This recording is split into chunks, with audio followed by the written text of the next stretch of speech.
Welcome back to Color Crawl Studios and another episode of a DQD. Today I am going to work on this old Bronco Traxxas that I picked up off of Facebook Marketplace. And it's been used and kind of abused a little bit, so it lacks quite a bit of stuff, but I kind of dig it. It's painted yellow. You might have seen this on one of the mailbox episodes. But anyways, it's got all the features that the TRX4 Bronco comes with the locking and unlocking differentials and the 2-speed transmission. It has all that. The body's in pretty decent shape. I think I'm going to go ahead and do a little bit of paint work on the body. Thinking about a couple of wide rally stripes right here on the hood. Thinking about painting the back canopy area white also, and then maybe doing the fender flares in black, and kind of give it just a little bit more, maybe go through the doors and paint body lines down the doors to give the doors a little bit more definition. Same with the hood, go around the hood lines and kind of give it some more definition. Probably not going to do a whole lot with this one. Just kind of go over it, give it a refurb, go through the whole thing, clean it all up, do a little paint work on it, and then put it up for sale. One of the first things I wanted to do so that I can drive it with my batteries is to get rid of the Traxxas battery plug and put on a XT60 plug. So today we're going to just do a little quick video on soldering. And the soldering that we're going to do is on the larger wire size, which are the batteries. I know my big arm's probably in the way, but we'll go ahead and try and work on this here as cleanly as possible. So thanks again for joining me. Don't forget to give it a like now, and subscribe, and share it with your friends. Going to be producing a lot of content on this channel in the next few months, hopefully, is the goal. So it's got the Traxxas light kit on it. It's really dirty. As you can see, it's pretty dirty in there. So I'm going to give it a wash up and double check all the lights, make sure they're all working. Probably going to sell it for about what I paid for it. I'm not going to really try and do a big markup or make a lot of money on this. I did notice that the body seems to sit a little bit higher than it's supposed to on this chassis. So I'm going to adjust the body. I noticed that the wheels aren't super tight. I may change the wheels. It's got the SSD chrome slots on it. And the foams, it feels like they're vented tires. And the foams are just basically super soft foams. And if you don't know, Traxxas builds a pretty heavy stock rig. So their rigs are, they come in at 7.5 pounds, somewhere in that area, just factory. So they're a heavy truck. They're well built. They're very robust. They do last a long time if you take decent care of them and don't beat them up too much. The only thing that I've ever really broken on a Traxxas has been the gears inside the portal box. Kind of fried those a couple of times. And then also the stock steering servo, which this one looks like it's had a steering servo upgrade. It's the Traxxas 2075. So I think that's the upgraded one. It's got an aluminum arm on there, so that should be fine. It's got the stock motor. Stock electronics, speed control, that's the 2-speed transmission shifter. These are for unlocking and locking the rear diffs, and stock battery tray. So everything pretty much bone stock in this thing, and what parts aren't stock are added on, and they're Traxxas. So don't believe these fog lights up here are Traxxas, but they look like they're somewhat wired in, so I don't know if they work or not. I didn't really check that, but today we're going to change this plug out. We're going to get rid of the flat connector pin here and put in an XT60 plug. That's what all my batteries use, so that's what we're going to go with. Now, I do believe sometimes they mark these positive and negative. I forget which is which, so I'm going to grab a I'm gonna grab a battery. Let's see. This is my little alligator plug that I made just for a quick and dirty connection from a plug a battery in and use it as a little power supply. So that's one way to tell which is which. Looks like the positive is going to be on the bottom and the negative is going to be at the contoured edge of that plug. So, but let's confirm that. I'm going to grab a battery out of here and take a peek real quick. This is not going to be a very long video, just a real quick tutorial on soldering mostly. So we've got the we've got the negative up there at the contoured edge, and then positive down here at the bottom on the squared edge. So good thing to note so you don't get your wires backwards. All right, so let's go ahead and chop this up. I've got my soldering iron turned on. I'm too worried about salvaging this plug, so not going to sweat that a bit. I'm going to trim back our wire. We don't want a lot of wire exposed when we trim it back, just a little bit. And you don't want to, when you use your wire cutters, you don't want to cut too deep and break a bunch of wires. So otherwise you'll lose your current flow, right? Because the larger the pipe, the more the water. And that's how you remember the current flow. If you restrict that pipe, your water is going to be higher pressure and you're not going to get as much water through it. So there we go. You want to tin your connections. So you take your soldering iron, and it's always good to have a little wet sponge for your soldering iron. You want to tin the soldering iron first, make sure it's good to go. You can see that there.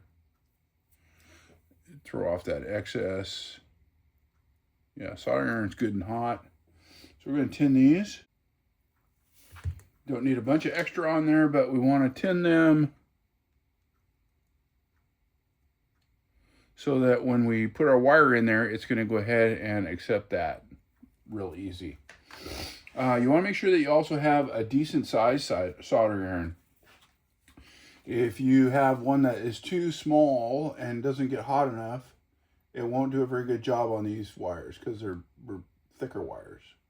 I haven't put my heat shrink tubing on yet. I've got some of this heat shrink tubing, but I don't want to put that on till the very end because if you get wire too warm, this stuff's going to shrink up on the wire and you're not going to be able to move it. So always save that for last. Okay, let's do the black one. I'm not sure that this soldering iron is doing what it's supposed to do. It's an old iron. I have resisted buying a new soldering iron for a long time.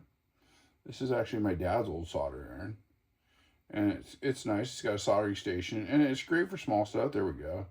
So you really want that solder to be fluid. You want it to actually be flowing through. So you can tell that it's actually going through the wire. And you want to inspect your wire and make sure that we're on both sides. And we're not. So it didn't flow through it.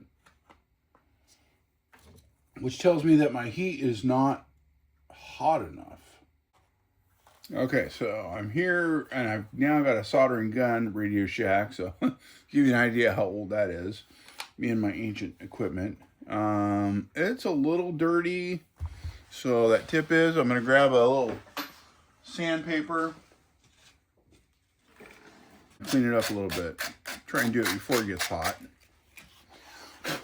Okay, we'll go ahead and heat this up.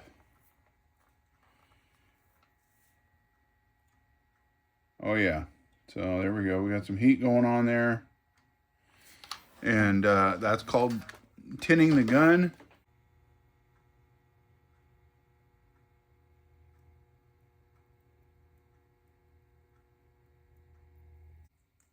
Tip on here like so. And we said that the positive was the square side. Now we don't want to forget our heat shrink tube. So we'll slide that down on the wire. Like so, and just slide that all the way down. Come on now. And push that heat shrink tube as far away from the heat as you can possibly get it, okay? That way you take less chances of it shrinking on you before you're ready for it to shrink. So just get it all the way down, out of the way. The other part of the equation is this piece here. This is the cap that goes on the back of that, and it kind of covers up your solder joint. So we want to put this on your wires also and get that down there. I'm going to go ahead and start with the positive side, and let's see, I think since the wire is kind of goofy, and they have things called helping hands that you can use. I'm just going to go ahead and hold it, and hopefully you guys can see it.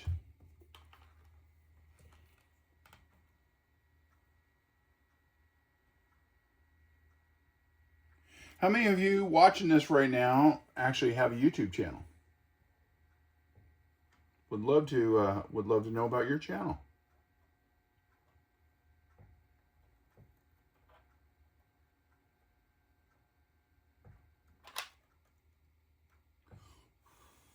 So if you do have a YouTube channel, tell me about it in the comments below. That'd be great. Love to learn about that. Also, too, when you use a piece of metal like this, this allows, it's kind of like a heat sink. So it kind of slows the heat from going from here all the way down the wire. All right.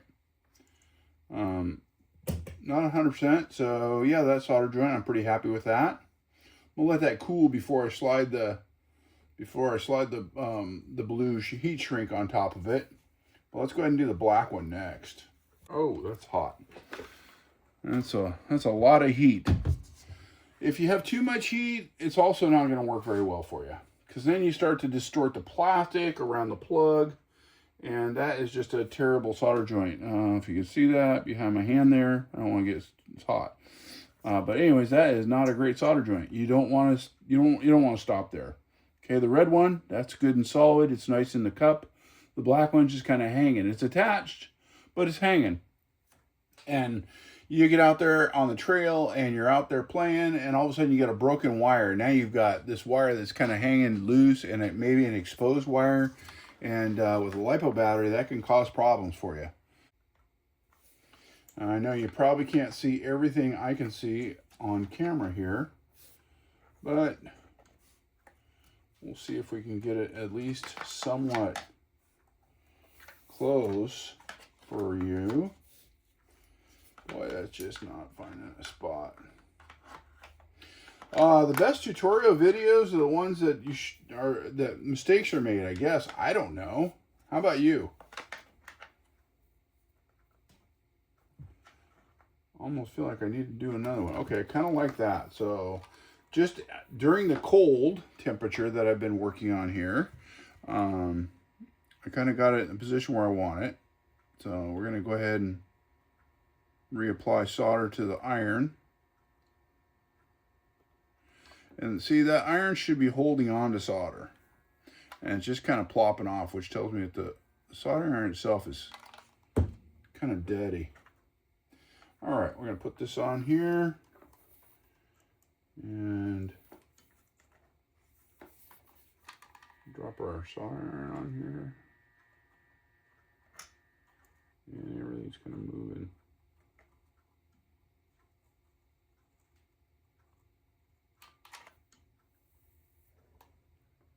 And trying to hold it steady while it cools.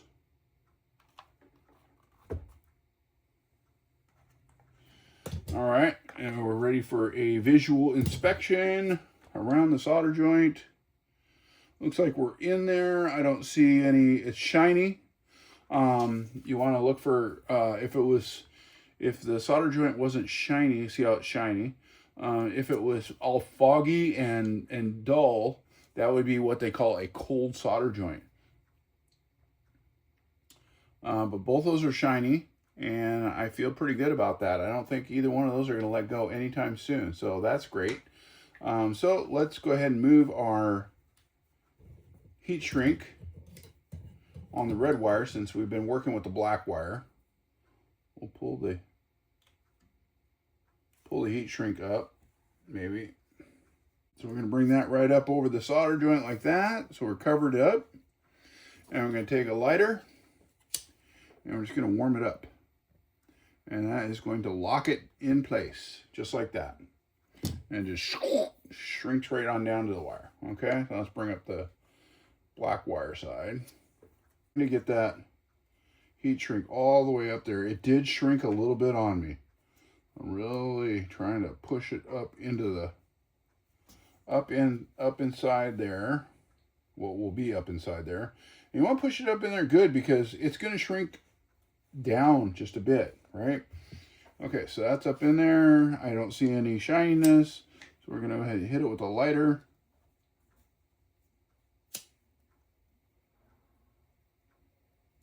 Okay, good.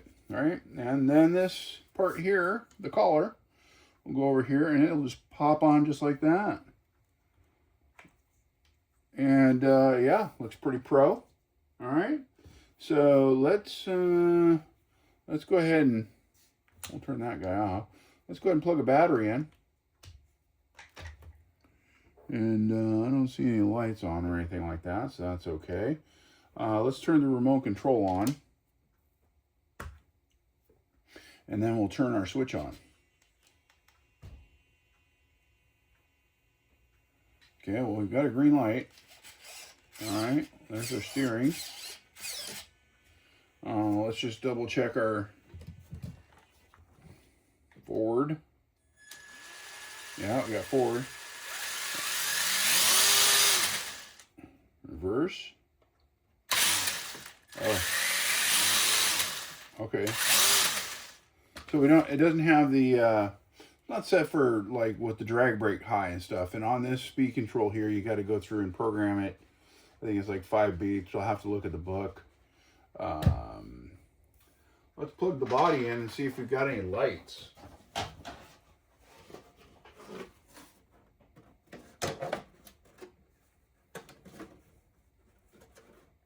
Yeah, I think yeah, okay. Well, there's some lights. So we've got some working lights, which is great. All looks like they all work. That's a bonus. Something I won't have to fix. All right, well, let's unplug those for the uno momento. And set the body back over here. Let's see now our differential for locking and unlocking. There's the front. Got a bit of a bent cable there. There's the rear. Okay, cool. And then the 2-speed transmission on this guy is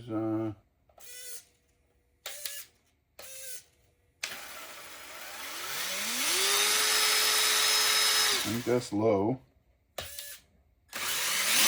That's definitely high. Okay. Yeah, so there you go. Little solder action. Thanks for joining me. We'll see you on the next one.